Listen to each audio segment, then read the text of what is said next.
సంఖ్యా ఈ మొదటి 4 సంఖ్యలు పుంలింగ స్త్రీలింగ నపుంసకలింగాలు ఉంటాయమ్మా. తర్వాత నుంచి అంకెలన్నీ కూడా అన్నిటికీ సమానం.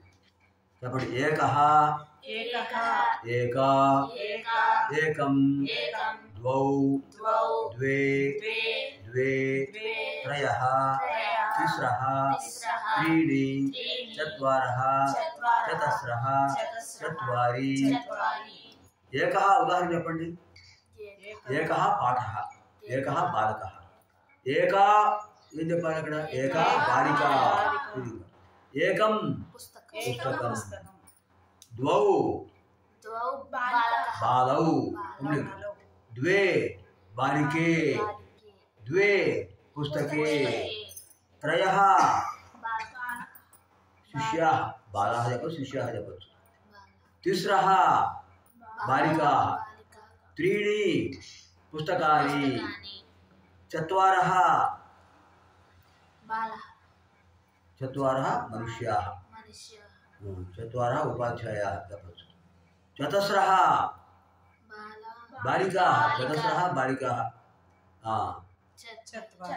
चत्वारि नक्षत्राणि पुस्तकानि फलानि इदं చెప్పచ్చు. ఇప్పుడు పంచ దగ్గర నుంచి అన్నిటికీ అన్నిటి పంచ పుంలింగ స్త్రీలింగ నపుంసకలింగం మూడిట్లో ఒకటి. కాబట్టి పంచ షట్ సప్త అష్ట నవ దశ ఏకాదశ ద్వాదశ త్రయోదశ చతుర్దశ పంచదశ షోడశ సప్తదశ అష్టాదశ ఏకోనవింశతిః అంటే ఒకటి తక్కువ 20 అంటే 19.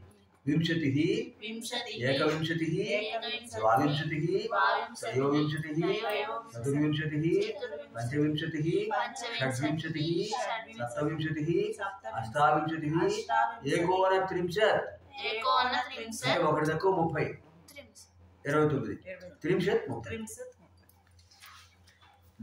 ఇప్పుడు మిగిలినవి మనకు తర్వాత పుస్తకంలో వస్తాయి. ఇప్పుడు ఇది ఒక భాగం చేస్తారా? ఎందుకంటే ఇది కొంచెం ఎక్కువ సమయం తీసుకుంటాం.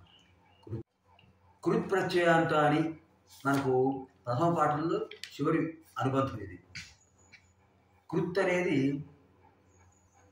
ప్రత్యయం. అంటే ప్రత్యయాలు చాలా రకాలు ఉంటాయి.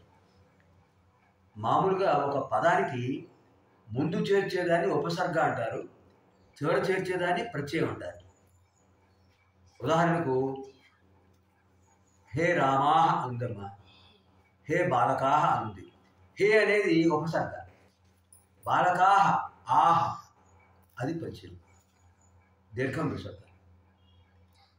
అంటే ఉపసర్గ చేరినప్పుడు ప్రత్యయం చేరినప్పుడు అర్థాలు మారిపోతుంటాయి. ఇక్కడ ఇవి ప్రత్యయాలు.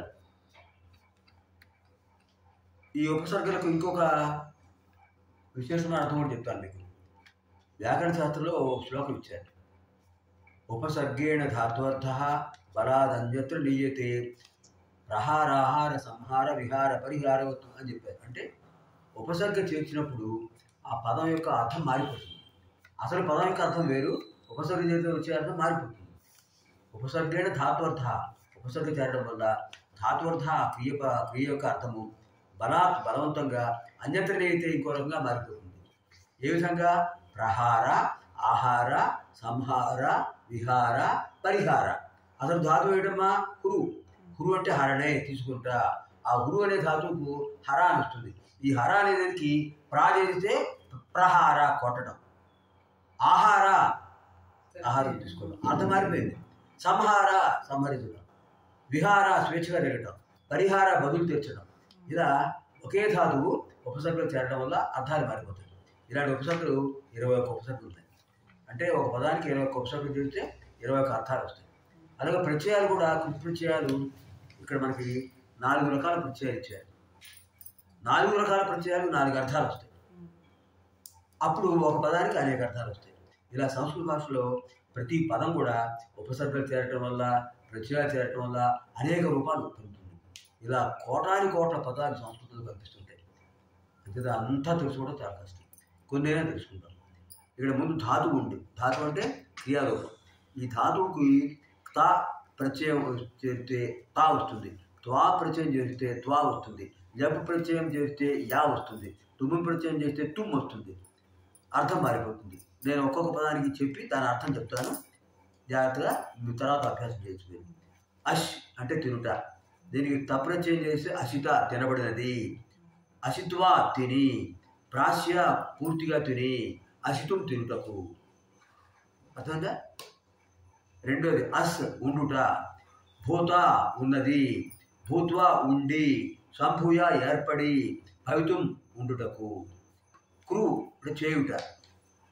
కృత చేయబడింది. కృత్వా చేసి. సంస్కృత్య బాగా చేసి. కర్తుం చేయుటకు. ఖాద్ ధాతువు. ఖాద్ తినుట. ఖాదిత తినబడినది. ఖాదిత్వ తిని. ప్రఖాద్య బాగుగా తిని. ఖాదితుం తినుటకు. గమ్లు గతవు వెడుట. గత వెళ్ళినది. గత్వా వెళ్ళి. నిర్గత్య బయటకు వచ్చి అంటే బయటకు వెళ్ళి. గంతుం వెళ్ళుటకు. చల్ నడచుట. తిరుగుట అని పడతాం. చరిత సంచరించినది. చరిత్వ నడచి.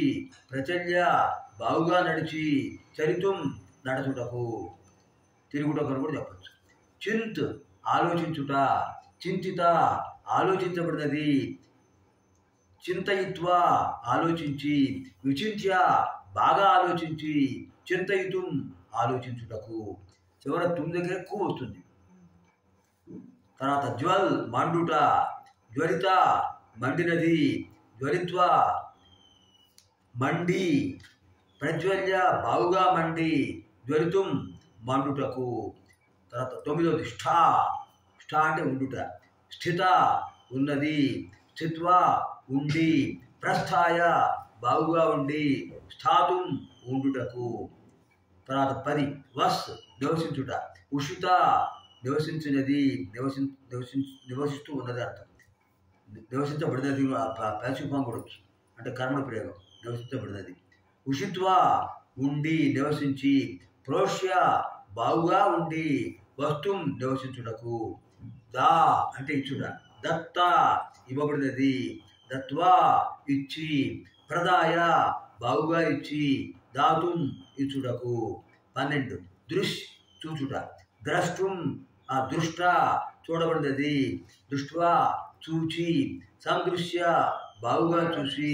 ద్రష్టుం చూచుటకు. ధావ్ పరిగెత్తుట. ధావిత పరుగెత్తినది. పరిగెత్తబడినది కూడా చెప్పచ్చు. ధావిత్వ పరుగెత్తి. ప్రధావ్య బాగుగా పరిగెత్తి. ధావితుం పరుగెత్తుటకు. నం నమస్కరించుట. నత నమస్కరించబడినది. నత్వా నమస్కరించి. ప్రణమ్య బాగుగా నమస్కరించి. నంతుం నమస్కరించుటకు. నశ్ నశించుట. నష్ట నశించబడినది. నంష్ట్వా నశించి. ప్రణశ్య పూర్తిగా నశించి. నంష్టుం నశించుటకు. 16 నీ అంటే తీసుకొనుట. నీత తీసుకోబడినది. నీత్వా తీసుకొని. ప్రణీయ బాగుగా తీసుకొని. నేతుం తీసుకొనుటకు. పఠ్ చదువుట. పఠిత చదవబడినది లేదా చదివిన వాడు అని కూడా వస్తుంది. పఠిత్వ చదివి. ప్రపఠ్య బాగుగా చదివి. పఠితుం చదువుటకు. 18 పత్ పడుట. పతిత పడినది. పతిత్వ పడి. ప్రపంచ బాగుగా పడి. పాతుం పడుటకు. 20 పాల్ రక్షించుట. పాలిత రక్షించబడినది. పాలయిత్వ రక్షించి. పరిపాల్య బాగుగా రక్షించి. పాలయితుం రక్షించుటకు. భక్షు ధాతు 21 భక్షిత తినబడినది. భక్షయిత్వ తిని. సంభక్ష్య బాగుగా తిని. భాషయితుం తినుటకు. భాష్ మాట్లాడుట 22 భాషిత మాట్లాడబడినది. భాషిత్వ మాట్లాడి. ఆభాష్య బాగుగా మాట్లాడి. భాషితుం మాట్లాడుటకు. భీ భయపడుట 23 భీత భయపడినది. భీత్వా భయపడి. విభీయ బాగుగా భయపడి. భేతుం భయపడుటకు. భూ 24 భూత ఉన్నది. భూత్వా ఉండి. సంభూయ బాగుగా ఉండి, భవితుం ఉండుటకు. 25 భ్రమ్ తిరుగుట, భ్రమిత తిరుగుబడినది, భ్రమిత్వ తిరిగి, పరిభ్రమ్య బాగుగా తిరిగి, భ్రమితుం తిరుగుటకు. 26 వద్ మాట్లాడుట, ఉదిత మాట్లాడబడినది, ఉదిత్వ మాట్లాడి, ప్రోజ్య బాగుగా మాట్లాడి, ఓఢుం వదితుం వదితుం మాట్లాడుటకు. 27 వాహ్ అంటే వహించుట, మోయుట, ఊఢ వహించబడినది, మోయబడినది, ఊఢ్వ వహించి, అంటే భారం వహించి, ప్రోహ్య బాగుగా వహించి, ఓఢుం వహించుటకు. 28 కస్ దానికి ముందు ఉపసర్గ పెట్టాలి, వి, లేకపోతే అర్థం మారిపోతుంది. వికస్ కసిత వికసిత వికసించినది, వికసిత్వ వికసించి, వికస్య బాగుగా వికసించి, వికసితుం వికసించుటకు. వృత్ ఉండుట, వృత్త ఉన్నది, వర్తిత్వ ఉండి, ప్రవర్త్య బాగుగా ఉండి లేదా ప్రవర్తించి అని కూడా అర్థం. వర్తితుం ఉండుటకు, ప్రవర్తించుటకు. 30 శ్రు శ్రవణే వినుట, శృత వినబడినది, శృత్వా విని, సంశృత్య బాగుగా విని, శ్రోతుం వినుటకు. 31 స్నానం చేయుట, స్నాత స్నానం చేయబడినది, స్నానం చేసిన వాడిని కూడా అర్థం వస్తుంది. స్నాత్వా స్నానం చేసి, సంస్నాయ బాగుగా స్నానం చేసి, స్నాతుం స్నానం చేయుటకు.